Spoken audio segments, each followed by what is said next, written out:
Commando Abu Bakr కుటుంబానికి 40 లక్షల రూపాయల స్పెషల్ ఎక్స్గ్రేషియాకు డీజీపీ సాంబశివరావు అందజేస్తున్నారు. అబూబకర్ కుటుంబాన్ని అన్ని విధాలుగా ఆదుకుంటామని ధైర్యం చెప్పారు.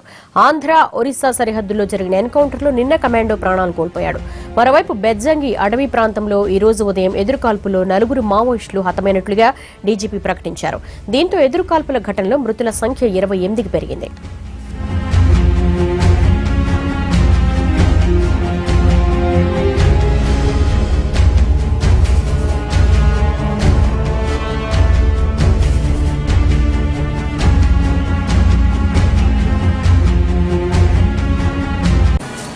ఫర్దర్ శానిటైజ్ చేస్తారు. ఫర్దర్ శానిటైజేషన్ అంటే హెలికాప్టర్ దిగడానికి సేఫ్గా ఉండేటట్టుగా చేస్తారు. ఆ చేస్తున్న క్రమంలో అక్కడ ఉన్నటువంటి చుట్టుపక్కల ఉన్న కొండల ప్రాంతాలు అవన్నీ చూస్తే చాలా టఫ్ టెరైన్. చేస్తున్నప్పుడు మళ్ళీ ఎదురు కాల్పులు జరిగినాయి. ఎదురు కాల్పుల్లో ఇంకొక 4 నక్సలైట్స్ మరణించారు. వారు వేళ కొత్తగా జరిగినటువంటి సంఘటన.